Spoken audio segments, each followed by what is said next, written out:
नमस्कार दोस्तों, माया नगरी में आपका स्वागत है। हाजिर हूं मैं एक दिलचस्प जानकारी के साथ। तो दोस्तों वीडियो को पूरा देखें और अगर आपने अब तक हमारा चैनल सब्सक्राइब नहीं किया है तो सब्सक्राइब करें, लाइक करें और शेयर करें।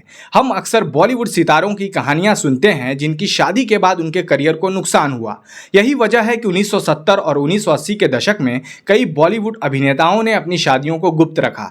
दरअसल आज मैं हम तो तेरे आशिक हैं सदियों पुराने फेम एक्ट्रेस बबीता शिवदासनी कपूर के बारे में बात कर रहा हूं, जो 70 के दशक की मशहूर अदाकारा हैं। 70 के दशक में बबीता शिवदासनी ने अपनी ग्लैमरस अदाओं से लाखों दर्शकों का दिल जीता और उन्होंने बहुत कम समय में बॉलीवुड में नाम कमाया, लेकिन प्यार की खातिर उन्होंने अपना करियर कुर्बान कर दिया।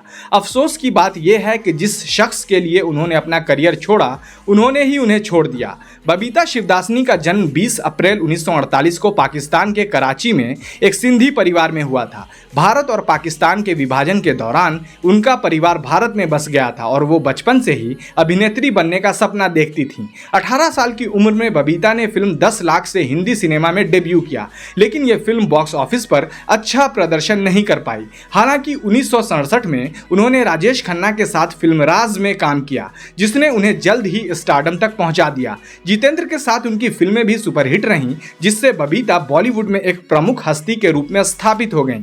बबीता ने अपनी एक्टिंग और खूबसूरती से लाखों लोगों का दिल जीत लिया था। वो 70 के दशक की शीर्ष अभिनेत्रियों में से एक थीं। यहाँ तक कि बड़े बड़े सितारे भी उनके साथ काम करने की इच्छा रखते थे।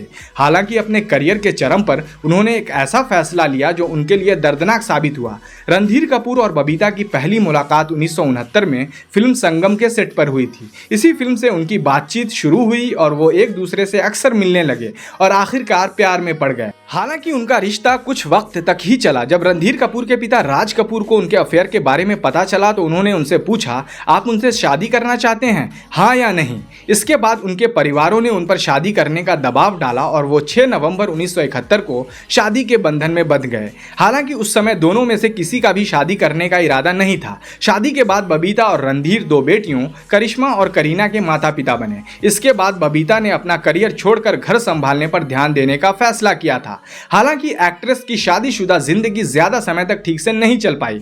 शादी के कुछ साल बाद रणधीर की फिल्में फ्लॉप होने लगीं और उनके करियर में गिरावट आ गई। रणधीर की शराब पीने की आदत से बबीता परेशान होने लगी। इससे उनके रिश्ते पर असर पड़ा और उनके बीच मनमुटाव शुरू हो गया। आखिरकार बबीता ने अपनी दोनों बेटियों करिश्मा और करीना को साथ लेकर अलग रहने का फैसला किया। उन्होंने रणधीर कपूर का घर छोड़ दिया। हालांकि इस जोड़े ने कभी तलाक नहीं लिया। हिंदुस्तान टाइम्स से बात करते हुए करीना ने एक बार कहा था, हम विलासिता में नहीं पले बढ़े जैसा कि लोग कपूर खानदान के बारे में सोचते हैं। मेरी माँ और बहन करिश्मा ने मुझे बेहतर जीवन देने के लिए वास्तव में संघर्ष किया है, विशेषकर मेरी माँ, क्योंकि वो सिंगल पेरेंट्स थीं और हमारे लिए सब कुछ बहुत सीमित था। रणधीर अपने निजी जीवन के बारे में हमेशा खुले रहे हैं। उन्होंने एक बार खुद को हॉरिबल हस्बैंड बताया था।